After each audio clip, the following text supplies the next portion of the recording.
Ça faisait un moment qu'on n'avait pas proposé ce format de webinaire, donc je suis vraiment ravi, et je pense qu'on est ravis tous les deux avec Jean-Baptiste de pouvoir passer ce moment avec vous.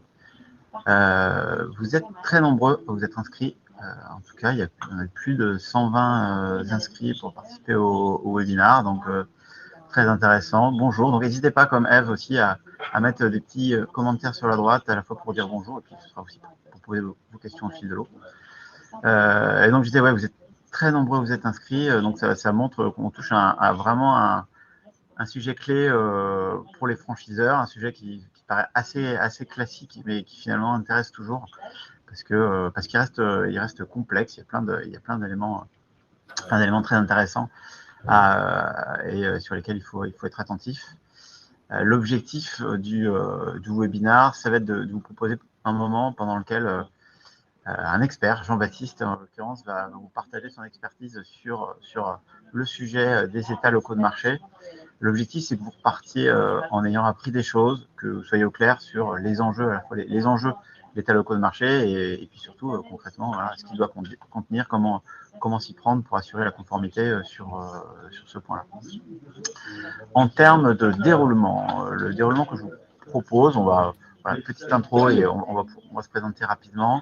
Ensuite, on va aller vraiment dans le cœur du sujet. Donc, c'est Jean-Baptiste qui va pouvoir nous faire son retour d'expérience sur le sujet. Et on va se donner une demi-heure, une trentaine de minutes pour laisser pas mal de place, finalement, une deuxième moitié pour des questions-réponses. Donc, n'hésitez pas à utiliser le chat sur la droite pour poser toutes vos questions et on se réserve donc voilà la moitié du temps pour y répondre plutôt qu'y répondre au fil de l'eau. L'idée c'est qu'on essaiera de répondre à toutes vos questions sur la deuxième partie. Ce que je te propose peut-être Jean-Baptiste, c'est que tu puisses à toi te présenter et présenter ton cabinet. Très bien. Écoute, merci beaucoup, Laurent. Mon nom est Jean-Baptiste Gouache. Je suis avocat. J'ai créé un cabinet éponyme il y a 17 ans.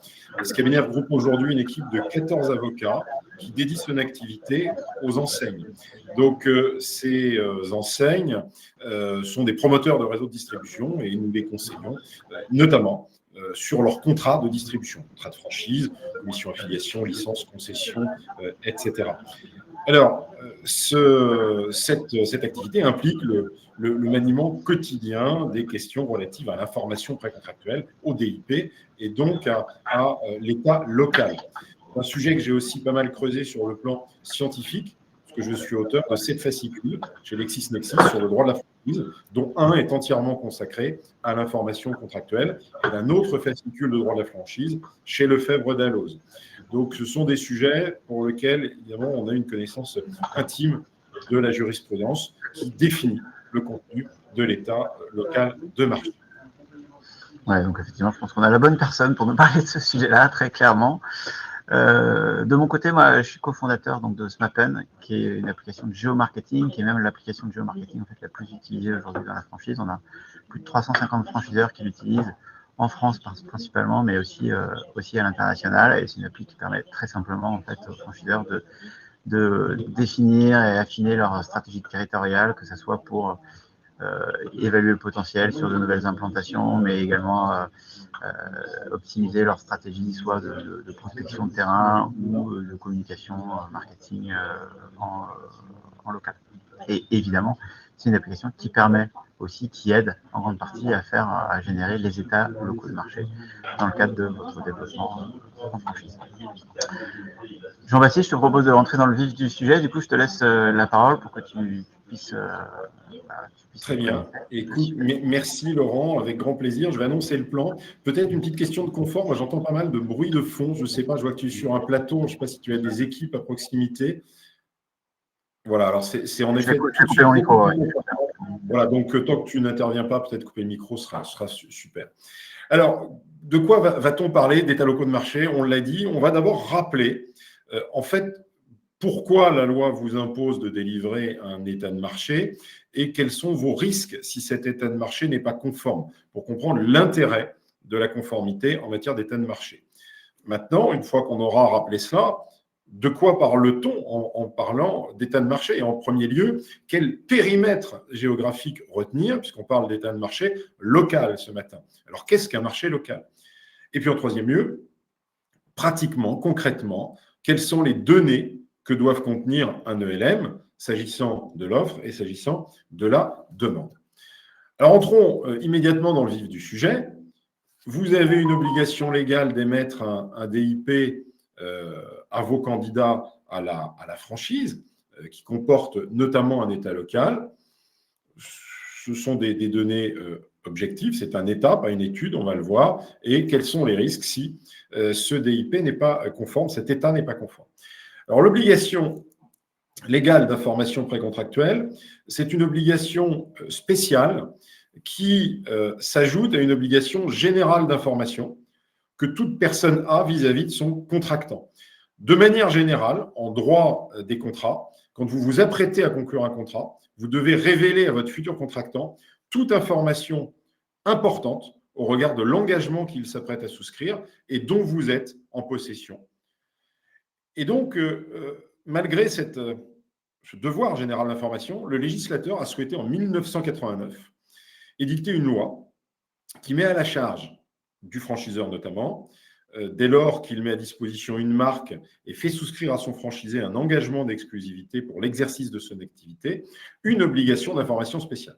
Donc cette loi porte le nom du ministre du Commerce de l'époque, Doubin, et elle a été codifiée aux articles L330-3 du Code de commerce, puis précisée par un décret d'application qui est du 30 avril de 1990 et qui est codifié à l'article R330-1. Donc ces textes nous disent que avant de conclure un contrat, notamment un contrat de franchise, eh bien, le franchiseur doit remettre un état du marché général et local, ainsi que des indications sur ses perspectives d'évolution, pour permettre au franchisé de s'engager en toute connaissance de cause. Donc on le voit, l'objectif, c'est qu'il donne un consentement éclairé au contrat. Il s'agit donc, en l'absence de définition légale, une fois ces principes posés, de se référer à la jurisprudence et à la pratique pour déterminer ce qu'est un état du marché local, parce que la loi n'en donne absolument aucune définition. Elle se contente d'énoncer ce principe. Alors, la jurisprudence nous a... Juste, pardon, j'avais mon micro coupé pour préciser.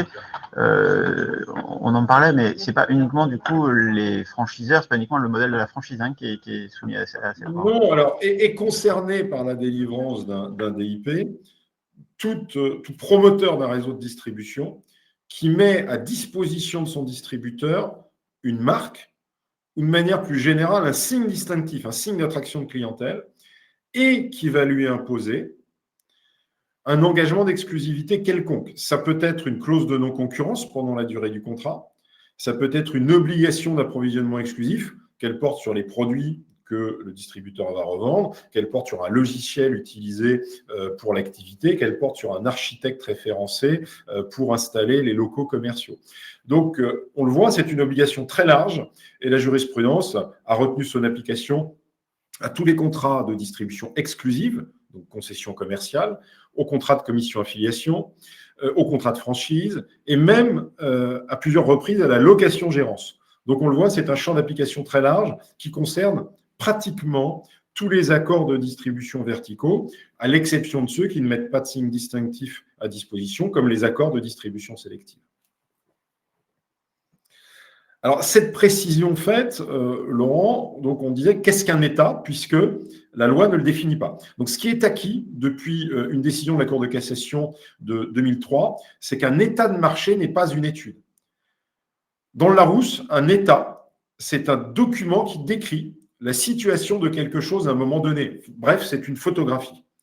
Une étude, au contraire, c'est un travail intellectuel qui part d'une observation, donc on part d'un état, mais qui va essayer de comprendre les éléments contenus dans cet état en les rapprochant pour en tirer après une analyse une conclusion.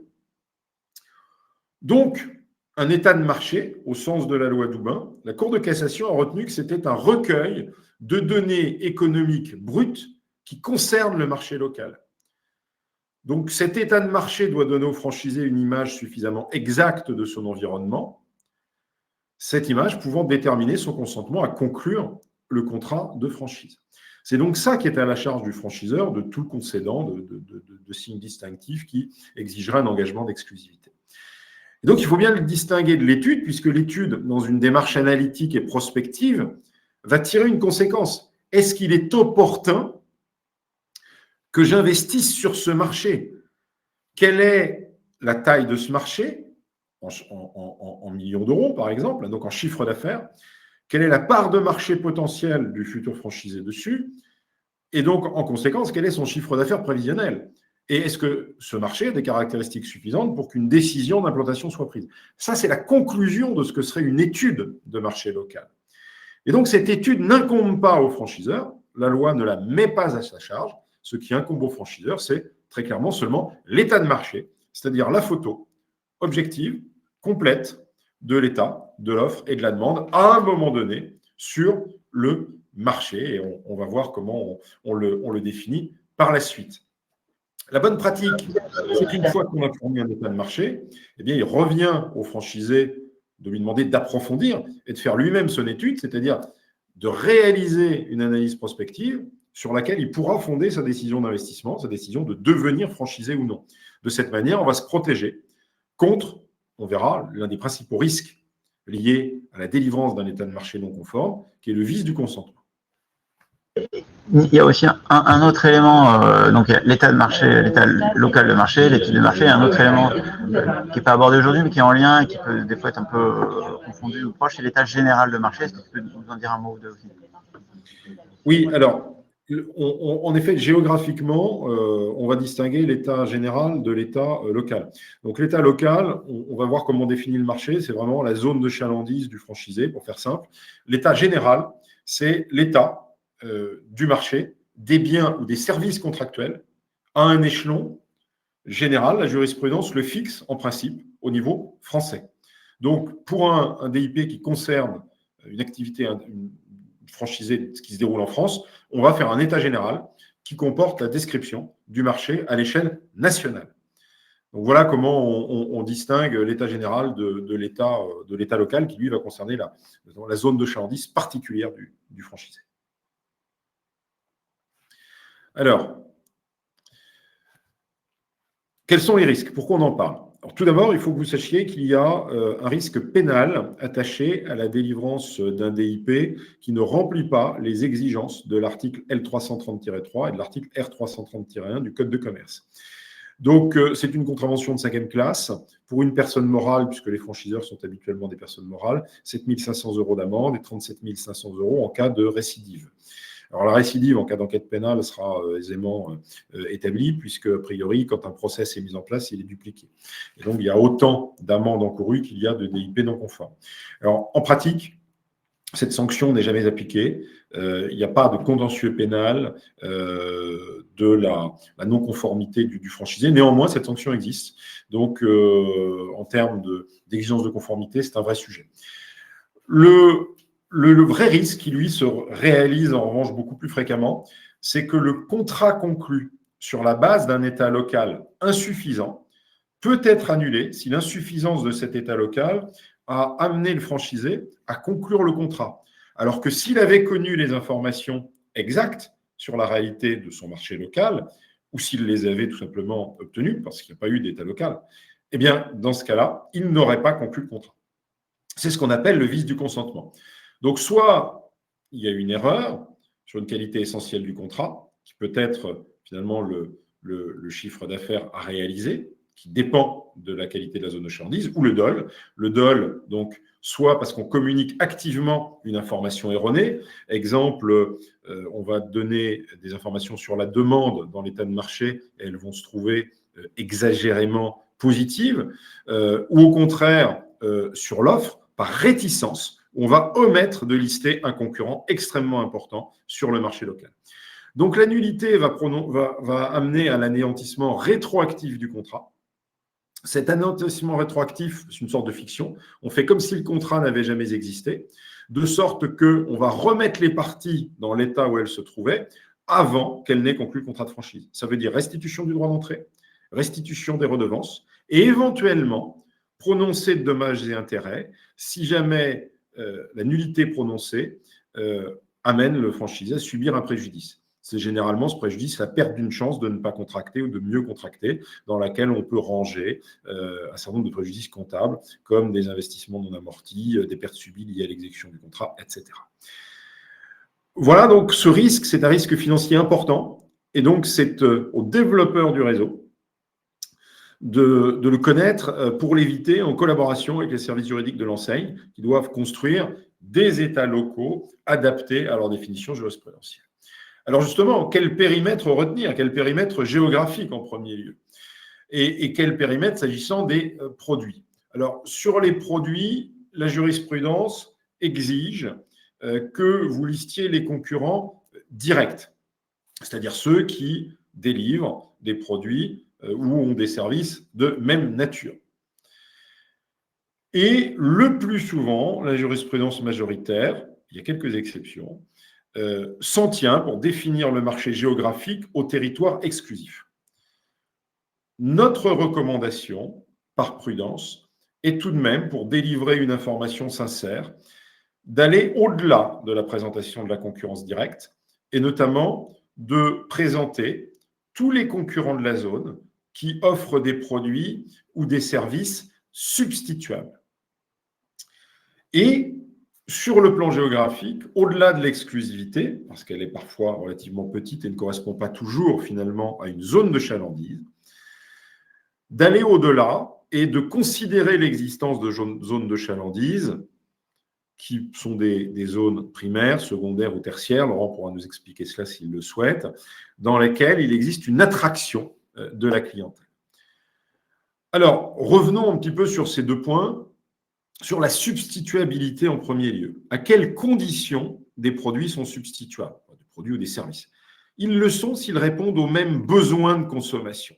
On va se placer d'un point de vue de l'utilisateur, du consommateur.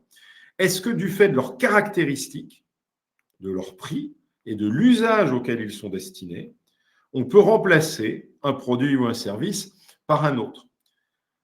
Cette liste n'est pas nécessairement exhaustive. Plusieurs critères peuvent être pris en compte, comme la nature, la fonction, l'utilisation du produit. La question étant de savoir si un consommateur pourrait remplacer le produit ou le service contractuel par un autre. Est-ce que du coup, tu peux donner un exemple concret? Si par exemple, moi, je suis un restaurateur et je travaille dans mon créneau, c'est les sushis, par exemple. Quels sont, voilà, quelle est la concurrence directe et finalement, quelle peut être la concurrence? Alors, la concurrence directe d'une enseigne de restauration qui vendrait des sushis, ce sont toutes les enseignes de restauration rapide. Ça, c'est de la concurrence directe. C'est ce que la jurisprudence va exiger à minima.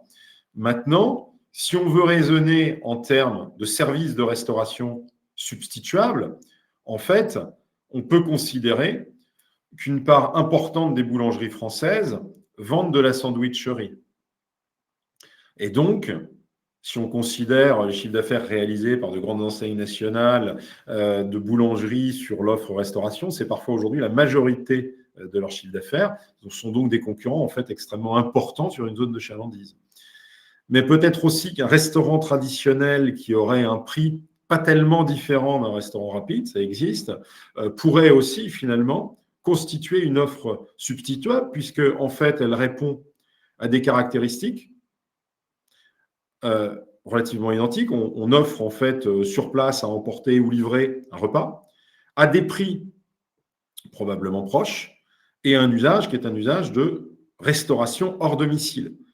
Donc on voit finalement qu'on pourrait là élargir les choses et on pourrait même imaginer aller plus loin. On pourrait se dire finalement il y a beaucoup de supermarchés, hypermarchés ou convenience stores en ville. À Paris, il y a plein de Monoprix, de U, etc., qui offrent des rayons snacking extrêmement performants, avec même parfois quelques tables et des micro-ondes pour se restaurer sur place. Et donc, si on veut avoir une offre substituable complète, qui va permettre d'apprécier l'intensité concurrentielle du futur franchisé, eh bien, on aura intérêt, dans cet exemple, à lister tous les acteurs de la restauration rapide, les acteurs de la restauration traditionnelle, des boulangeries et les supermarchés, hypermarchés ou convenience stores présents sur la zone. Alors, une fois qu'on a dit cela, sur le marché géographique, on n'a pas de définition légale et jurisprudentielle. On a très souvent dans les décisions qui l'abordent, lorsque cette notion est contestée, soit une référence à la zone de chalandise, soit une référence géographique telle que la ville ou la zone d'exclusivité territoriale.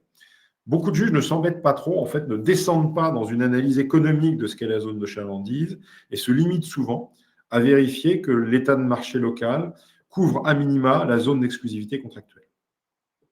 Néanmoins, nous, notre recommandation d'avocat, c'est de se dire que ce n'est pas une analyse qui est très satisfaisante et que si on en s'en tient là, si un jour le franchisé veut réaliser une analyse plus économique de la définition de son marché local, il peut y avoir un vrai risque de vice du consentement. Pourquoi ? Parce qu'en limitant l'état de marché local à l'exclusivité territoriale accordée, il se peut que dans un certain nombre de cas, c'est même assez fréquent, pour préserver son développement ultérieur, le franchiseur ait choisi de définir des zones de chalandise finalement qui soient plus larges que les exclusivités accordées, ce qui permet de densifier plus facilement par la suite son maillage territorial. Si c'est le cas, ça veut dire qu'en fait, le franchiseur prend le risque de ne pas citer dans son état local de marché des concurrents du franchisé qui seraient dans sa zone de chalandise dès lors plus large que le territoire exclusif.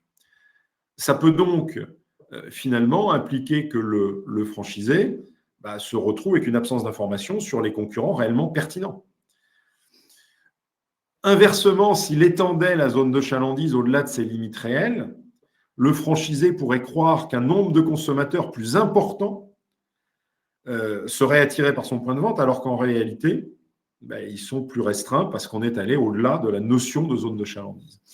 Donc, à notre sens, la définition du périmètre géographique du marché local doit réellement, géographiquement, se référer à la notion de marché, telle que définie en droit de la concurrence, et peut-être même encore plus, aller plus loin, se référer à la notion de zone de chalandise, telle qu'elle est habituellement entendue en matière économique et plus précisément géomarketing. Alors, c'est une appréciation qui se fait au cas par cas. On pourrait d'ailleurs envisager finalement d'avoir, si on veut préserver le vice du consentement, des informations sur une zone plus restreinte s'agissant de la clientèle potentielle, mais sur une zone plus large pour tenir compte d'une sorte de phénomène d'évasion commerciale pour la liste des concurrents. C'est une manière de protéger le consentement du franchiseur. Donc voilà pour la définition. Laurent. Juste une question, est-ce qu'il y a finalement un impact aussi sur les types d'exclusivité, puisqu'en fait ça peut être une exclusivité territoriale ou une exclusivité de clientèle, est-ce que les types d'exclusivité jouent sur ces aspects de définition du périmètre? Alors, en jurisprudence aujourd'hui, l'exclusivité auquel il est fait référence est généralement une exclusivité territoriale. Alors cette exclusivité territoriale peut viser deux choses. Soit elle vise l'implantation d'un point de vente, qui est donc réservé aux franchisés, s'agissant d'un point de vente sous l'enseigne à l'intérieur d'un périmètre géographique déterminé, défini au contrat. Soit il s'agit, en l'absence d'exclusivité d'implantation de point de vente, de l'exclusivité de clientèle à l'intérieur d'un périmètre géographique effectivement défini au contrat. Donc, dans les deux cas, implantation, exclusivité de clientèle, le juge va se référer à la définition contractuelle de la zone géographique qui a été définie comme étant exclusive. Bon, moi maintenant, cette notion d'exclusivité, je me suis exprimé dessus en disant que je pensais qu'elle n'était pas juste pour définir l'étendue géographique du marché local. Je vais vous donner un autre argument en droit, cette fois-ci, qui démontre qu'elle ne peut pas être juste, c'est qu'en fait, l'exclusivité, notamment de clientèle ou l'exclusivité territoriale, n'est jamais absolue. En ce sens que le droit de la concurrence ne permet pas de restreindre une vente dite passive. Donc, un franchisé pourra servir un client, même s'il vient en dehors de sa zone de chalandise, c'est-à-dire s'il habite en dehors de sa zone de chalandise et qu'il vient consommer dans son point de vente, dans son agence, etc. il pourra le servir. Donc, il n'y a pas une protection territoriale absolue, ça n'existe pas, qu'elle soit d'implantation, enfin d'implantation oui, mais de clientèle. Donc, la clientèle n'est jamais territorialement protégée. On ne peut que limiter les ventes dites actives, c'est-à-dire les procédés de démarchage qui permettent aux franchisés d'aller ensuite chercher des ventes par des procédés actifs, du postage, de la publicité, etc. Mais même ces ventes dites actives ne peuvent pas toujours être restreintes. On ne peut pas restreindre les moyens qui constituent un outil raisonnable pour le franchisé d'atteindre sa propre clientèle. Exemple, s'il passe une annonce sur la radio, parce que sur telle radio, les ondes sont reçues sur sa zone de chalandise, mais que ça déborde sur 2, 3, 4 ou 5 autres zones de chalandise, ça reste un moyen pour lui qui est légitime d'atteindre sa propre clientèle. Donc, on ne pourra même pas le restreindre. Donc, tu vois, la notion même de territoire exclusif, en fait, ne va pas refléter économiquement la définition d'une zone de chalandise. On voit que le droit de la concurrence, d'ailleurs, permet une vraie perméabilité et ne permet pas de protéger une clientèle du fait de stipulations contractuelles, en tout cas de manière absolue. Alors, sur le contenu de l'État local, donc il y a 3 choses. Il y a la demande, il y a l'offre et il y a les perspectives d'évolution du marché. Alors la demande, ça doit être une demande pertinente. Donc, il faut identifier la typologie des clients sur le marché qui sont intéressés par les produits ou les services contractuels. Donc, il faut prendre en considération des caractéristiques objectives des consommateurs, mais qu'on va trier par rapport à ce que vous vendez. Si vous vendez de l'alimentaire, ce ne sera pas exactement la même clientèle que si vous vendez de la lingerie féminine. Dans le second cas, on comprend que seules les femmes sont vos clientes potentielles. Alors que dans le premier cas, toute la population, en tout cas en âge de consommer, sera probablement cliente. Traditionnellement, on va trouver des critères tels que l'âge, le sexe, les catégories socio-professionnelles, les revenus médians, etc., revenus fiscaux de référence. On peut imaginer, bien évidemment, que dans certains secteurs d'activité, comme par exemple la transaction immobilière, on aura des critères qui seront plus spécifiques et qui ne seront pas seulement socio-professionnels, mais qui vont concerner les transactions en elles-mêmes. Pour reprendre cet exemple des agences immobilières, eh bien, on va trouver traditionnellement, s'agissant de la demande, le nombre de transactions sur le secteur, la répartition de ces transactions entre maisons individuelles et appartements au sein de copropriétés, les typologies de surface, T1, studio, T1, T2, T3, T4, etc., les prix au mètre carré, les éventuelles durées de détention, de manière à ce qu'on puisse estimer quelle est la demande pertinente. Donc, on le voit, ce travail de définition de la demande doit être fait spécifiquement pour chaque activité. Donc, une fois que vous l'aurez faite, eh bien, vous devez vous poser la question de savoir si elle adresse effectivement la demande pertinente. Sur l'offre, donc, il faut faire un état des produits ou des services proposés sur le marché, avec un état des entreprises présentes sur le marché, en n'oubliant pas, suivant nos recommandations, en tout cas, l'offre substituable. Il s'agit ici d'être suffisamment exhaustif. Une grande partie du contentieux provient généralement du fait qu'il y a des omissions. On oublie un concurrent. Donc là, je ne sais pas si Laurent voudra s'exprimer sur les typologies de base auxquelles SMAPN peut avoir accès et interroge, mais en fait, il se mission dans les bases qui de la base en elle-même. Donc parfois, croiser des sources, etc., permet une... Et donc, la jurisprudence est très attentive à l'hostilité de l'offre, donc des concurrents, de manière à ce que le franchisé ait pu prendre une connaissance suffisamment exacte de l'intensité de la zone de chalandise, de son marché local. Dernier élément de contenu. En termes de sources sur ces données-là, oui, je peux rebondir sur ce que tu disais. On propose, nous, enfin, si je parle de l'application, il y a plusieurs sources, mais c'est vrai que finalement, celle qui est assez souvent utilisée, en tout cas par tout le monde, c'est très souvent la base Sirène, qui a pour avantage d'être assez exhaustive, Mais par contre, des fois un peu trop, dans le sens où on peut avoir des entreprises qui des fois ne sont plus en activité, qui restent dans la base sirène, quoi. Mais j'ai envie de dire, enfin, je pense que s'il y en a trop, c'est pas gênant vis-à-vis du consentement, etc. Là où ça peut poser problème sur la base sirène, c'est qu'il peut y avoir des fois, et là c'est difficile à déterminer, mais des erreurs sur la classification, c'est du déclaratif. Les entreprises elles-mêmes disent, moi je suis sur ce code NAF. Si elles se trompent, si elles le font mal, du coup elles ne vont pas remonter quand on va chercher la restauration, mais s'ils sont mis sur un autre code NAF, ils ne vont pas remonter. En complément, nous, on utilise également une autre base qui utilise des données web, qui pour certains types de business sont du coup beaucoup plus actuelles et pertinentes, qui utilisent notamment pas mal de données de Google. Très bien, c'est clair. Merci Laurent.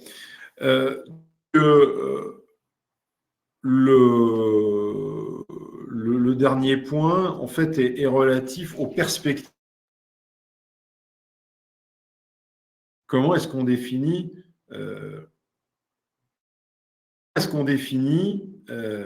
les perspectives d'évolution? On ne va pas vous de lire l'avenir, comme on ne vous demande pas de comptable pour votre franchisé. D'évolution du marché. Une prévision qui soit précise, à peine de significative de vice du consentement.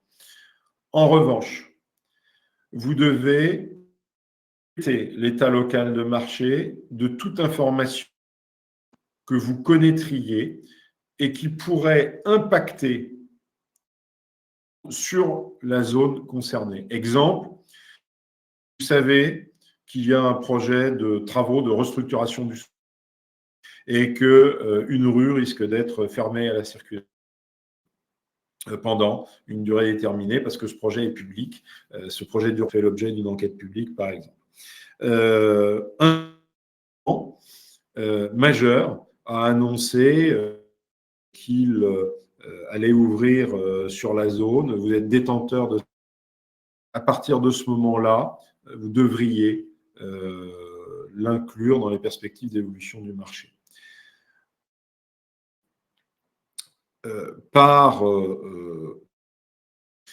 Vous pouvez indiquer que votre marché est cyclique, il n'est pas impossible que les caractéristiques de l'offre, de la demande évoluent en fonction de l'exécution d'un de ces cycles, y compris en se dégradant. Relativement général, mais qui permettent d'attirer l'attention du franchisé sur le fait que l'évolution du marché ne sera une évolution positive, c'est-à-dire pourrait se renforcer ou la demande pourrait venir affaiblir. Les deux en même temps. Vous allez me dire, ce n'est pas très réjouissant. L'idée est de se protéger contre le vice du consentement qui pourrait prononcer de la nullité, donc gravement atteindre la sécurité juridique. Donc, l'idée, c'est d'être assez vigilant sur cette rubrique tout de même. Vous voyez, au moment de la crise de la Covid, par exemple, on ne pouvait pas réellement savoir comment les marchés allaient réagir. Néanmoins, on peut probablement penser que les marchés allaient être impactés à court terme. Vous pouvez rappeler les principales caractéristiques, en tout cas en termes de mesures administratives et leurs conséquences sur la capacité des commerçants à ouvrir et exploiter leurs points de vente. Donc, lorsque des événements de cette sorte surviennent... Jean-Baptiste, je t'interromps une seconde, le son coupe un petit peu de ton côté, je ne sais pas si tu m'entends, le son coupe un petit peu de ton côté, peut-être tu peux juste couper la vidéo pour un peu plus de débit, il y a un problème de débit, j'ai l'impression, et le son coupe de temps en temps. Ouais, ce sera peut-être meilleur. Alors, je disais que lorsque des événements comme la Covid surviennent, ou des événements de retournement de marché, de pouvoir mentionner leur... ça permet, en fait, même si on ne connaît pas, d'attirer l'attention sur un impact possible, lequel peut être négatif. Donc, à cette condition, vous risquez de prévenir le vice du consentement qui, encore une fois, est le principal risque attaché à la délivrance d'un état de marché non conforme. État de marché sincère, il est important que les informations qui y figurent soient des informations qui ne soient pas trop anciennes parce qu'elles seraient périmées. Donc l'état de marché doit contenir les informations les plus récentes possibles. Et il est utile pour vous que ces informations soient datées de caractère récent par rapport à ce qui est disponible sur le marché. Donc ça, c'est important parce que ça va participer du caractère sincère de l'information délivrée dans l'état de marché. On s'imagine bien, par exemple, que des informations sur le nombre de transactions dans l'immobilier, si vous êtes resté sur des chiffres, les chiffres 23 ou 24 ne vont pas du tout être les mêmes, ça va être beaucoup. Donc à ce moment-là, ce sera insincère. Voilà un exemple pourquoi il faut des informations récentes. Et une question, quand on dit récente, du coup, comment c'est déterminé, comment ça veut dire quoi exactement récente, parce que c'est un peu flou concrètement. Alors, récente, alors là, on est vraiment sur une obligation de moyens, hein, c'est-à-dire que pas inventer les choses. Donc, en fait, on est sur les derniers disponibles. Ça veut dire ça, récent. Prendre un exemple concret et donne les dernières statistiques sur l'état de la population d'une zone, eh bien, c'est ce recensement d'il y a 3 ans qui sera l'information la plus récente, même si ça date d'il y a 3 ans.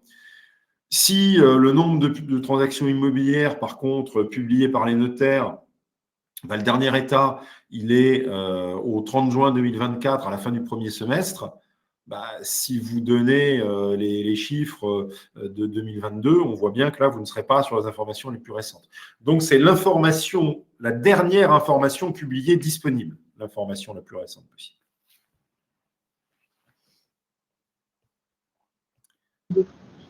Voilà, donc je pense qu'on a fait un tour d'horizon de ce qu'est l'état local de marché. Oui, alors il y a des questions déjà qui ont été posées, je vais les reprendre au fil de l'eau. Il y a eu une première question concernant l'international en Europe et hors Europe. Quid du DIP et de l'état local de marché quand on veut s'implanter ailleurs qu'en France? Alors là, il va falloir distinguer 2 hypothèses.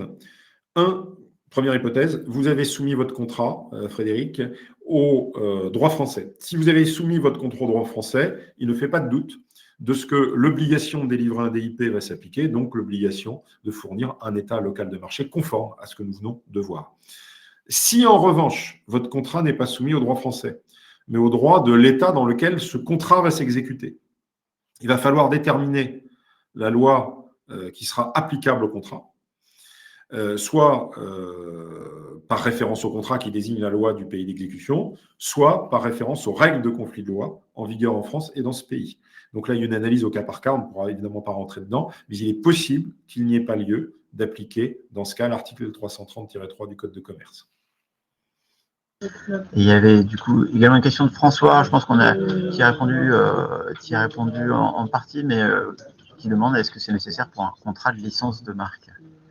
Alors, un DIP pour un contrat de licence de marque, oui, à partir du moment où la mise à disposition de la marque est accompagnée d'un certain nombre de clauses qui vont engager le licencié dans des exclusivités. Donc, j'en ai parlé tout à l'heure. Par exemple, on lui impose un architecte référencé à titre exclusif pour établir les plans d'adaptation et d'exécution du concept architectural à son local. On lui impose un logiciel informatique pour exploiter l'activité. On lui impose de se fournir en produit ou en service quelconque auprès du franchiseur ou de ses fournisseurs référencés. On lui impose une clause de non-concurrence pendant la durée du contrat. À partir du moment où une exclusivité de ces types est stipulée dans un contrat de licence de marque, mais il faudra délivrer un DIP et donc un ELM conforme. Une question de Stéphie. On sait qu'il y a un délai de 20 jours donc avant la date du contrat, mais est-ce qu'il y a un délai maximum à ne pas dépasser? Alors, tout d'abord, si vous signez avant les 20 jours, ce n'est pas ça qui en soi va entraîner automatiquement la nullité du contrat. Le non-respect de ce délai peut contribuer au vice du consentement si jamais le franchisé n'a pas eu le temps nécessaire pour réfléchir. Mais si vous avez eu en amont du DIP un processus contractuel relativement long, il est assez peu probable qu'un juge retienne cette hypothèse. Maintenant, votre question est intéressante parce que qu'est-ce qui se passe une fois qu'on a délivré un DIP? Avant de signer le contrat, le candidat effectue un certain nombre de démarches, etc. Ça prend beaucoup de temps. Et finalement, on se retrouve avec un DIP délivré il y a plusieurs mois. J'ose pas dire plusieurs années, mais en tout cas un DIP qui commence à dater. On vient de le voir, il faut que les informations soient des informations actuelles. Donc, il a pu se passer des choses sur la zone de chalandise de ce futur franchisé depuis la délivrance du DIP. Si des événements majeurs sont survenus, vous avez tout intérêt à actualiser l'information précontractuelle et à délivrer un nouvel état de marché, voire un nouveau DIP, si plusieurs autres informations concernées par l'information contractuelle spéciale de l'article L330-3 du Code de commerce sont concernées par ce besoin d'actualisation. Ça recoupe une question qui vient d'arriver de Xavier, qui dit quelle est la durée de validité raisonnable d'un ELM. En fait, ce que tu dis, c'est qu'il n'y a pas vraiment de durée, ça dépend aussi de l'évolution, de l'actualité, c'est ça? Comment il n'y en, a pas vraiment. En fait, si vous avez délivré un ELM il y a 2 mois, il y a de très grandes chances qu'il soit toujours d'actualité, sauf que si depuis, pour reprendre notre exemple de sushi, vous avez un prêt-à-manger qui s'est ouvert à 2 numéros dans la rue, que ce n'était pas dedans, je pense que vous avez un très gros concurrent juste à côté, en concurrence directe. Et là, ça veut dire que l'état de marché ne sera pas sincère et que le franchiseur aura un bon argument pour essayer de plaider la nullité du contrat. Donc, en fait, c'est vraiment une question de casuistique. C'est finalement, est-ce que j'ai connaissance d'une information a priori essentielle que je devrais porter à la connaissance de mon candidat? Donc, l'idée, pour systématiser un peu ça dans le process de développement, c'est peut-être de se dire qu'au-delà de 2 ou 3 mois, il est quand même bon de vraiment regarder le sujet de près et de redélivrer si nécessaire. Merci. Ouais. Une autre question aussi très intéressante, très souvent, et c'est vrai, on le voit, le DIP, il est remis alors qu'on ne connaît pas encore l'emplacement. Parfois, ni même la ville, voilà, on n'a pas, du coup, la zone de chalandise n'est pas encore clairement définie. Qu'est-ce qu'on fait dans ce cas?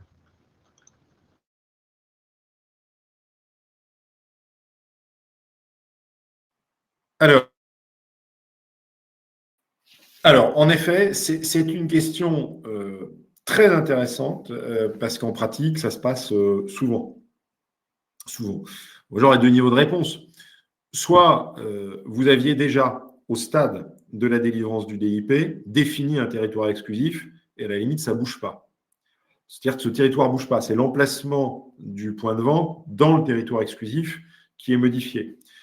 On le voit, le risque que vous prenez à ne pas redélivrer un état local à jour est assez limité par rapport à la définition traditionnelle du marché local par la jurisprudence qui se réfère très souvent à la zone d'exclusivité territoriale définie au contrat. Maintenant, moi, mon avis, c'est que par rapport à la définition d'un marché pertinent, il faut, à partir du moment où on connaît le point de vente, redélivrer un état local parce que le marché pertinent, on le connaît généralement une fois qu'on connaît l'adresse du point de vente. C'est à partir de ce moment-là qu'on peut définir quelle est cette zone de chalandise. Avant, en fait, c'est assez complexe à faire, théorique et en fait plus souvent erroné que juste. Est-ce que ça veut dire que ça reporte d'autant le délai pour la signature du contrat, du coup? Alors, le cas échéant, après, ça s'anticipe quand même. C'est-à-dire que dans le process, on n'attend pas que le local ouvre. Enfin, il y a quand même des démarches entre la signature du bail, l'exécution des travaux, qui permet très largement de recaser dans le process de développement la délivrance d'un état local de marché mis à jour de la nouvelle implantation choisie par le franchisé lorsqu'il en change après la délivrance du premier DIP. Une autre question de Romain concernant l'offre substituable. Il demande si on doit aussi considérer ce qu'est une offre substituable saisonnière. Alors, la concurrence ne sera pas permanente, elle ne sera que temporaire, mais il n'en demeure pas moins que ce sera une concurrence. Et donc, finalement, l'offre substituable, pourquoi est-ce qu'on la présente? On la présente parce que, finalement, il y a des actes d'achat qui vont se faire chez cette concurrence substituable. Et même si ça n'est que saisonnier, eh bien finalement, en saison, cette concurrence sera effective. Et comme elle sera effective, eh bien des actes d'achat s'effectueront chez ses concurrents. Donc là aussi, je pense que la prudence, dès lors qu'elle est connue, identifiable à travers des bases, amène à définir une offre substituable saisonnière dès lors qu'elle existe dans votre activité. Autre question, cas particulier, un concurrent qui a déposé ses statuts, mais le magasin n'est pas encore ouvert. Est-ce que ça peut constituer une omission? Alors, si vous voulez, dès lors que le magasin n'est pas ouvert, il n'y a pas concurrence effective. Donc, je n'ai pas connaissance d'un cas comme cela qui ait été retenu en jurisprudence. Pour autant, en raisonnant, il faut être pragmatique. La concurrence, c'est d'abord une concurrence effective. La limite, c'est si vous connaissez le projet de ce concurrent. Comme je l'ai dit tout à l'heure, le concurrent a annoncé l'ouverture, par exemple, par voie de presse. C'est un fait public, et donc à ce moment-là, vous n'êtes pas censé l'ignorer. Donc, si c'est le cas, vous devriez le mentionner, même si le point de vente n'est pas ouvert. Mais là, un simple dépôt de statut ne me semble pas un fait suffisant et que vous auriez à révéler. Okay. À nouveau, une question donc, sur la partie des produits substituables. Je pense que tu avais répondu, mais la question est retombée. Est-ce que c'est obligatoire de faire référence aux produits substituables dans le LM? Ce n'est pas obligatoire. Je l'ai dit tout à l'heure, hein, ce que la jurisprudence majoritaire exige, c'est de définir la concurrence directe.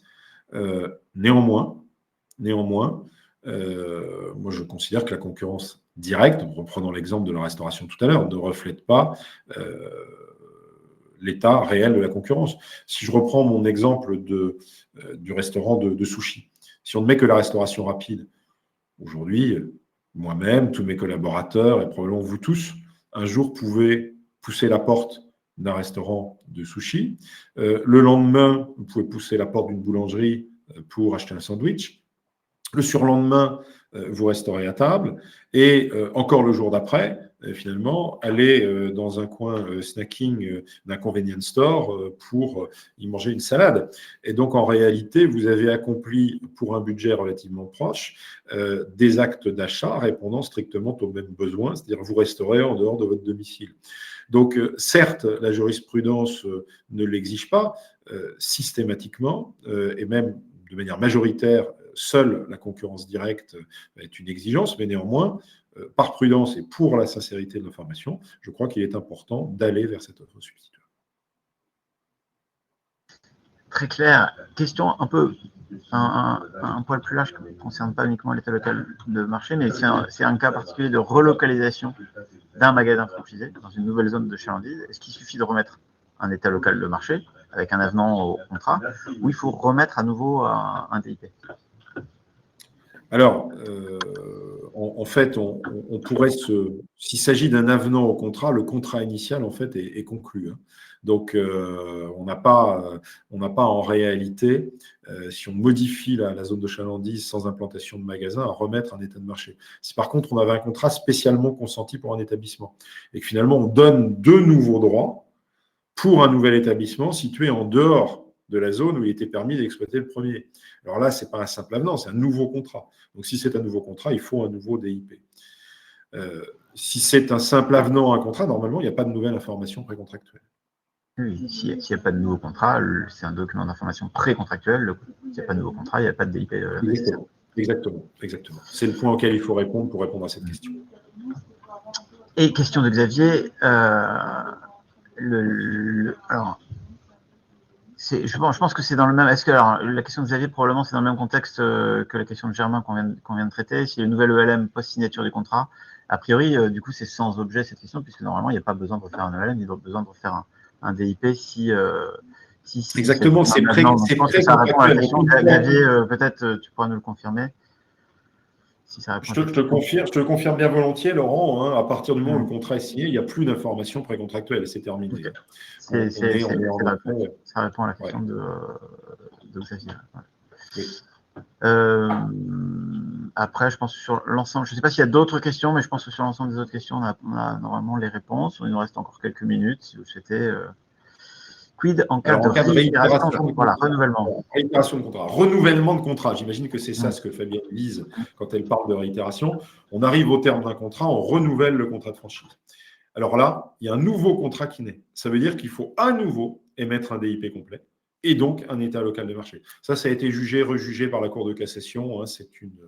C'est une solution qui est pérenne. Donc oui, DIP avec ELM à chaque renouvellement de contrat.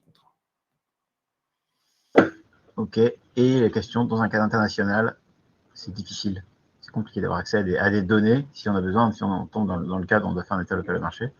Que faire? Alors, que faire? D'abord, c'est délivrer un DIP et un état de marché dès lors que vous êtes soumis à l'obligation. Je vous renvoie aux éléments de réponse que je vous ai donnés tout à l'heure dans le contexte international. Maintenant, il y a un adage populaire qui dit que la plus belle femme du monde ne peut donner que ce qu'elle a. C'est la même chose pour un franchiseur s'agissant d'un état local. C'est-à-dire qu'on ne peut délivrer que de la donnée disponible. Donc, si vous démontrez que dans tel ou tel pays d'Afrique ou du Caucase, vous n'avez pas pu accéder, faute d'existence de données statistiques, à ces données, on ne pourra pas vous faire grief de ne pas les avoir délivrées. En revanche, on pourra vous faire grief de ne pas avoir délivré des données existantes. Donc, même sur des marchés en fait étrangers où il y a une moindre abondance de données que sur un certain nombre de marchés plus matures, qui sont extrêmement étudiés, ça ne dispense pas de rechercher la donnée existante et de la délivrer à minima. C'est clair. Bon, peut-être un point aussi pour répondre à Frédéric. Hein, il est très important dans le cas de marchés internationaux. C'est extrêmement important d'associer son candidat et de lui demander une propre étude de son marché. Parce que souvent, en matière de franchise internationale, on choisit des candidats qui ont une connaissance particulière de leur marché étranger. Et donc, sont des commerçants indépendants, qui sont des professionnels. On va leur demander de faire leur propre recherche, de vous produire éventuellement leur étude de marché pour conclure sur l'état de la demande, les caractéristiques de la concurrence et éventuellement l'opportunité pour eux de donner une suite positive ou non. S'ils le font, ils se seront renseignés par eux-mêmes et ils seront généralement mal fondés à vous reprocher de ne pas avoir fourni un état de marché suffisamment complet compte tenu de l'absence de statistiques. Donc là, comme en France, mais encore plus, il est très important de tirer parti du devoir que la jurisprudence met à la charge des candidats à la franchise de se renseigner par eux-mêmes, parce que ce sont des commerçants indépendants qui doivent avoir un rôle actif pour éclairer leur consentement. Très clair. Une question pour moi. Alors oui, effectivement, je n'ai pas répondu concernant plus l'application. Comment SmapUn permet de distinguer sur un même rapport le périmètre de la zone de chalandise et de la zone d'exclusivité? Aujourd'hui, l'application permet de générer un rapport en état local de marché pour une zone. Donc aujourd'hui, la seule solution, c'est de sortir les deux, et c'est des documents Word, et éventuellement de reprendre une partie, et si on veut les consolider sur un seul document. Donc soit sortir deux documents, soit et après éventuellement les retravailler pour en faire un seul, mais aujourd'hui, je n'ai pas d'autre solution. Après, je ne sais pas s'il y a d'autres questions, ou il nous reste 5 minutes, mais on est presque au bout. Si vous avez des questions, c'est le moment. Sinon, ça a l'air d'être bon. Merci à tous pour votre participation. On va vous envoyer le replay, la présentation et un lien aussi vers un article qui fait un peu une synthèse de ces éléments. Il va y avoir d'autres événements à venir aussi qui pourraient vous intéresser. Le prochain, c'est au format table ronde, qui sera avec Franchise Management fin du mois. Sur le sujet, c'est manager la performance des franchisés. Ce sera le 26 novembre. Et j'aurai le plaisir d'accueillir à nouveau Jean-Baptiste en début d'année, donc courant janvier, pour une table ronde également sur le sujet de la session reprise de franchise, donc courant janvier. N'hésitez pas également, à nous faire vos retours sur le format webinaire pour qu'on puisse éventuellement améliorer les prochaines sessions. Merci à tous. Merci à toutes, merci à tous pour votre participation. J'étais ravi de pouvoir échanger avec vous à l'occasion de ces questions. Et puis merci à Laurent pour cette invitation à ce webinaire organisé par Smap LVDH. Très bientôt. Bonne journée. Au revoir.